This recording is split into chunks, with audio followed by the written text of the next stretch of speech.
से स्वागत है आपका इनसाइट में। हम बात कर रहे हैं संसद के मानसून सत्र के दूसरे दिन को लेकर। हमारे साथ विनोद कुमार सोनकर भी जुड़ गए हैं। आप माननीय सांसद हैं भाजपा से, आपका बहुत बहुत स्वागत है।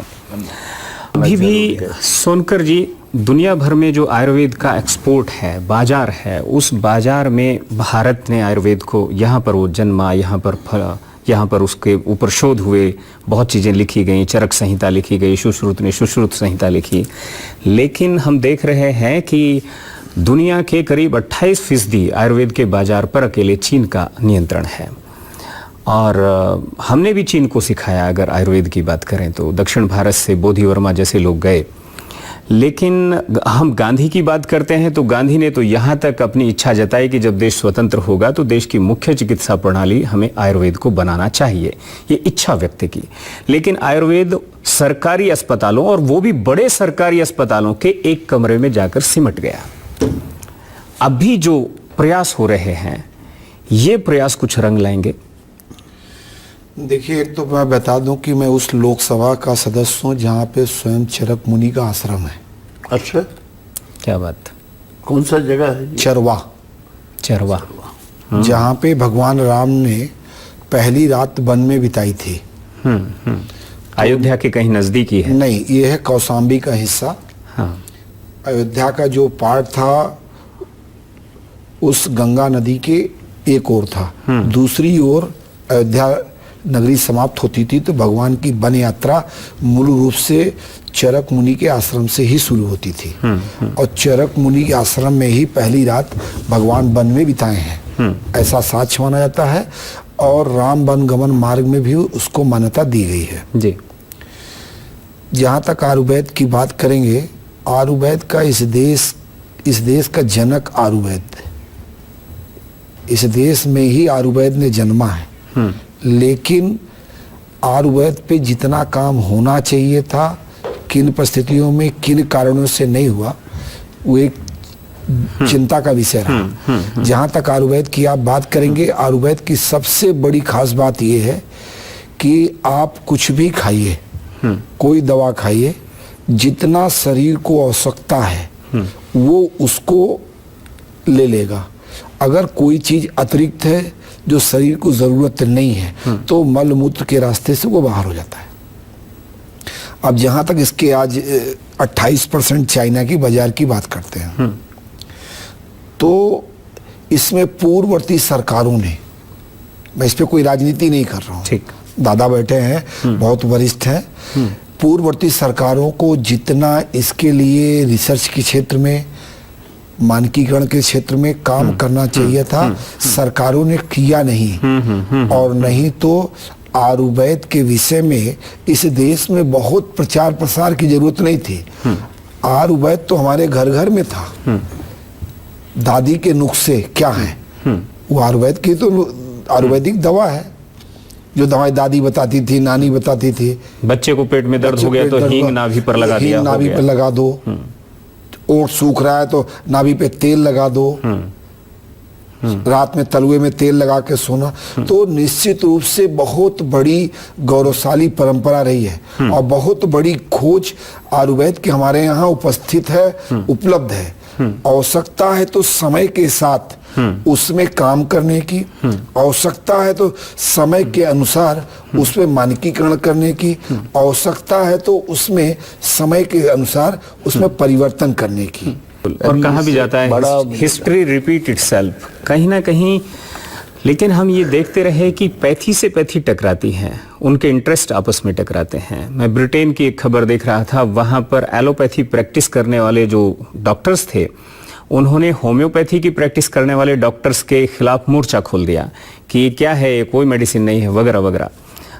भारत में भी एलोपैथी डॉक्टर के सामने अस्पताल में अगर आप उसे कहिए कि हम क्या अपने पेशेंट को आयुर्वेद के वैद्य को भी साथ के साथ दिखा सकते हैं, तो वो ऑब्जेक्शन करता था। लेकिन अभी कोरोना के समय में हम देखें तो काढ़े की चाहे बात हो, आयुष काढ़े की बात हो, कुछ और बातें हों, तो अब कहीं ना कहीं एक कंबाइंड अप्रोच बनती हुई दिख रही है। अभी डॉक्टर जो है उसको कंसीडर कर रहे हैं कि नहीं नहीं वो अच्छा है, उसके खिलाफ नहीं बोल रहे। नहीं, कंबाइंड अप्रोच से एक कदम आगे है। जो इम्यूनिटी बढ़ाने की बात हो रही है, एलोपैथ में कोई दवा नहीं है जो इम्यूनिटी बढ़ा पाए, लेकिन आयुर्वेद में और यूनानी में, जैसा दादा कह रहे थे, यूनानी की भी बहुत बड़ी परंपरा है, बहुत बड़ा रिसर्च है, बहुत दवाएं हैं। बिल्कुल। अब केवल लोग ह्यूमिनिटी बढ़ाने की बात करते हैं, और ह्यूमिनिटी बढ़ाने की दवा केवल और केवल अगर है तो आयुर्वेद में और यूनानी में। अगर एलोपैथ से पूछा जाए तो उनके पास कोई दवा नहीं है। तो फिर बात वहीं घूम के आती है, अगर इसको समय पे जैसे जैसे समय बीता, नए नई बीमारी आई, उस हिसाब से नई आवश्यकताओं के अनुसार इस पर शोध हुआ होता, तो जो हित टकराते हैं तो वो न टकराते, क्योंकि उसकी ताकत को एलोपैथ के लोग समझा होता, जाना होता, महसूस किया होता। आज कोरोना काल में कैसे महसूस कर रहे हैं आप जाके देखिए ना, पतंजलि के दवा जो लेते हुए आपको इम्यूनिटी बढ़ाने के लिए एलोपैथ के डॉक्टर लाइन में नजर आते हैं। वो स्वयं कहते हैं कि नहीं, इनको खाना चाहिए। और आयुर्वेद, मैं इस पे थोड़ी एक बात आगे कहना चाहूंगा जी। आयुर्वेद केवल दवा नहीं है, आयु का विज्ञान है। आयु का विज्ञान के साथ साथ आप सुबह से लेकर शाम तक अपने जीवन में जो भी खाते हैं, चाहे वो सब्जी हो, दाल हो, जो चीजें खाते हैं, सब एक प्रकार का आयुर्वेद का हिस्सा है। इसको समझने की जरूरत है। इसलिए कहा भोजन एवं भेषजः, भोजन ही भेषज यानी औषधि है। औषधि है, उसको समझने की जरूरत है।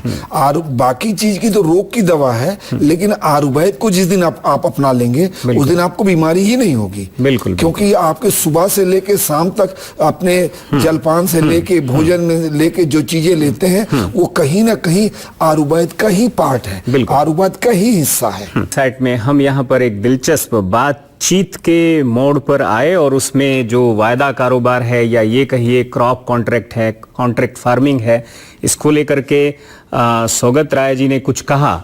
और वो उसमें एक बात ये थी कि उन्हें डर ये है, आशंका ये है कि इसमें किसान के हितों का नुकसान होगा। इसमें जब बरसात का समय होगा, जब किसान के पास पैसा नहीं रहता है, तब पूंजीपति उसकी क्रॉप का कॉन्ट्रैक्ट करेगा, और उस समय वो किसी भी औने पौने दाम में अपना कॉन्ट्रैक्ट कर लेगा। देखिए, सौगत दा बहुत वरिष्ठ नेता है, मैं उन पर टिप्पणी नहीं करना चाहता, लेकिन इस बात को समझने की जरूरत है कि यह एक प्रकार के किसानों को और प्लेटफॉर्म है। एमएसपी के माध्यम से रेट पे बेचना हो तो सरकार को बेच सकता है। एमएसपी के ऊपर कोई कांटेक्ट करने के लिए गन पॉइंट पे कांटेक्ट नहीं होना है। किसान को जब आवश्यकता होगी, किसान संतुष्ट होगा, तो अपने फसल की वो कांटेक्ट करेगा। उससे किसान में एक कॉन्फिडेंस बिल्डअप होगा कि हमारी क्रॉप पूरी बिक जाएगी, इस रेट पे बिकेगी। दूसरी जो बात है, किसानों के पास, क्योंकि लोग कहते हैं कि एक और प्लेटफॉर्म खड़ा हो रहा है, इस रूप में देखने की, कहीं आड़ती खड़ा है, कहीं ई-नैम खड़ी है, और एक कॉन्ट्रैक्ट परचेजर भी खड़ा है। एमएसपी के लिए सरकार भी खड़ी है। और सबसे बड़ी बात यह कि अब वो दौर गया कि किसानों को कोई एक्सप्लॉइट करे, क्योंकि किसान को अब पैसे के लिए किसी साहूकार के पास जाने की जरूरत नहीं है।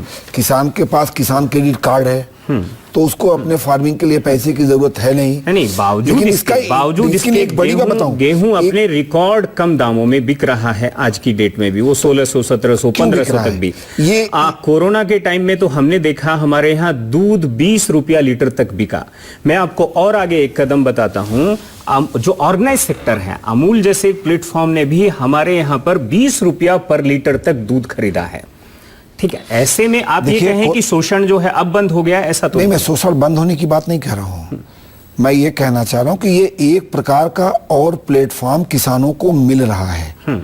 जितने कंपटीटर आएंगे उसको फायदा। जैसे सौगत दा एक बात कह रहे थे कि लोग औने पौने दाम में बेचेंगे पैसे के लिए। आपने भी कहा कि बरसात हो गई तो पौने दाम में बेच देगा, तो किसान बेचे क्यों जब पैसे की जरूरत हो? और पैसे के लिए उसके पास कई प्लेटफॉर्म है, पैसा मिलने का रिसोर्सेस कई जगह है। उसके पास किसान क्रेडिट कार्ड है, अब एक जगह उसको और मिल जाएगी कि वो कांटेक्ट पे दे। लेकिन इसका एक मैं बड़ा पक्ष आपको बताता हूँ, जैसे उत्तर प्रदेश है, वहां पर जो किसानों की जोत है वो दिन पे दिन छोटी होती जा रही है, तो उसमें भी इसका उपयोग किया जा सकता है। तो इसको अब किसी शंका के डर में कि ये ऐसा होगा, आप कोरोना काल से किसी सामान्य स्थिति को नहीं जोड़ सकते। कोरोना काल एक असाधारण समय है और उस समय किसी तरह सरवाइव करना ही जीवन को सबसे बड़ा आवश्यकता थी। इसमें भी कोरोना में आपने देखा एक खास बात जो देखने को मिली कि जब धान तैयार हो गया, बड़ी बड़ी कंपनियां लेने को तैयार नहीं, बिल्कुल सरकारें लेने को असमर्थ थी, क्योंकि ले तो रखे कहाँ, उसकी पूरी मार्केट सिस्टम कैसे खड़ा हो, कैसे उसको परचेज करके कैसे गोडाउन तक लाए। जब सारा सिस्टम बंद था, कोलैप्स था, उस समय किसानों को एक छोटे छोटे लोगों ने परचेज करके जिंदा किया। इस बिल में एक खास बात और है कि जरूरी नहीं है कि बड़े बड़े, अब गांव का छोटा जो है, अगर एक किसान है उसके पास उपज है, वो 4-6 किसानों को और लेके रख सकता है, तो इस कोरोना काल जैसे संकट में उसका उपयोग भी हो सकता है। बिल्कुल बिल्कुल, इसको केवल समझने की जरूरत है, केवल ये कि बड़ी कंपनियां आ जाएंगी, ये आ जाएंगे। आज आप जरा आईटीसी वगैरह से पूछे ना, उनको बाजार से ज्यादा रेट पे गेहूं लेना पड़ रहा है। दादा, इसमें कहीं ना कहीं सोनकर जी जो हैं वो अपनी बात, उनकी बात पता नहीं क्यों मुझे भी लग रही है कि अगर खरीदारों की जमात में जितने ज्यादा तरह के खरीदार होंगे, वहां पर उनमें भी तो एक कंपटीशन हो सकता है। ई नैम हो गया, चाहे ये कॉन्ट्रैक्ट फार्मिंग से जुड़े एमएसपी हो गई, या जो लोकल गांव के छोटे छोटे आसपास स्टोर बना के लोग चीजें, आप कल्पना करिए ना कि कितनी बड़ी मात्रा में अनाज आज अपने यहाँ। किसान की समस्या ये भी तो है ना कि उसका सामान बिकता नहीं है, समय पर नहीं बिकता है। और फ्रूट और वेजिटेबल्स की बात अगर करें तो वो तो अगर 2 दिन भी होल्ड हो गया तो खराब होना शुरू हो जाता है।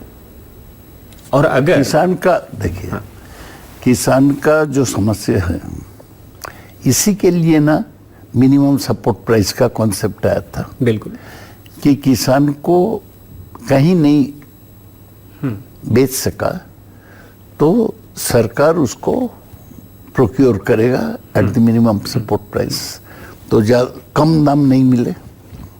इसीलिए फूड कॉरपोरेशन बना, हजारों करोड़ का बिजनेस कर। लेकिन ये सब सरकार पूरा नहीं खरीद पाता है। नहीं, ये तो सिस्टम है, ये सरकारी सिस्टम है, बिल्कुल अभी तक ये चला है। लेकिन ये क्या है, एक तो साइकोलॉजिकल एश्योरेंस है जी, कि अब जो कह रहे थे किसान बेच नहीं पाएगा, बोला कहीं बेच नहीं पाऊंगा तो वहां बेच दूंगा, सरकार तो ले लेगा।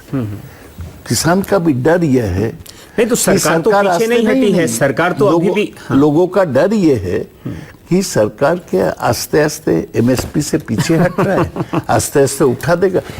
मैं तो पंजाब हरियाणा का किसान नहीं हूँ, लेकिन पंजाब हरियाणा का किसान क्यों रास्ता पर? समस्या का इलाज तो हो सकता है, शंका का इलाज नहीं हो सकता। क्या हम फूड एफसीआई को खत्म कर रहे हैं क्या हम एमएसपी को समाप्त कर रहे हैं क्या? हम एमएसपी पे लगातार नए जिन्स को उसमें शामिल करते जा रहे हैं, हम उसमें नई जिन्सों को शामिल करते जा रहे हैं।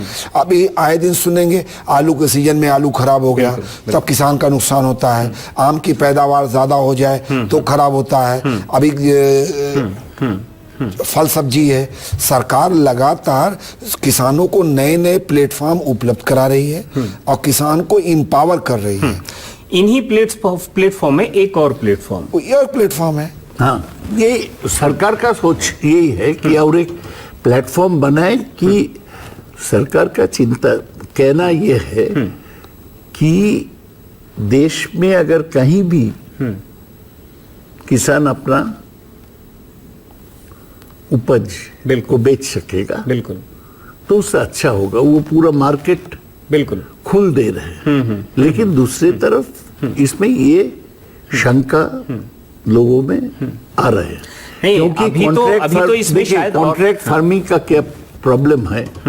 समझिए कि आपसे पहले कॉन्ट्रैक्ट हो गया, मैं इतना में बेचूंगा, तो बाद में जब बाजार में भाव बढ़ जाएगा तब क्या होगा?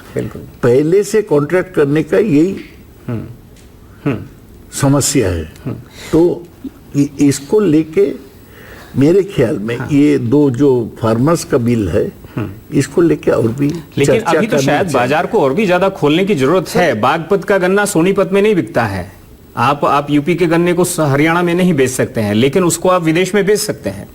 इसमें मैं एक बात और कहना चाहूंगा कि आपने देखा होगा देश में बहुत सारे जिन्स ऐसे हैं जिनकी आवश्यकता से ज़्यादा पैदावार है, और देश में कई जिन्स ऐसे हैं जिनकी आवश्यकता से कम पैदावार है। इसके लिए कोई रेगुलेटरी होना चाहिए? नहीं, इसमें ये बहुत बड़ी भूमिका निभाएंगे कि जो कंपनियां कांटेक्ट करेंगी उनको देश की आवश्यकता और इंटरनेशनल मार्केट की जानकारी होगी, जिसका वो उपयोग करके किसानों को उन जिन्स की तरफ प्रेरित करेंगे जो एक्सपोर्ट होता है, जो इंपोर्ट होके आता है, उससे देश की विदेशी करेंसी भी बचेगी और उस पैसे से किसान एम्पावर होगा। दादा, अगर किसी कंपनी ने कहा, उसका करार कहीं है कि भाई ठीक है, हम आपको जो है 100 टन या उससे 1000 टन पपीता देने कहीं डिमांड है, उसने एक गांव को कहा कि आप सिर्फ पपीता लगाइए, हम आपका पपीता और ये पैसा ले लीजिए, हम आपको खरीद लेंगे।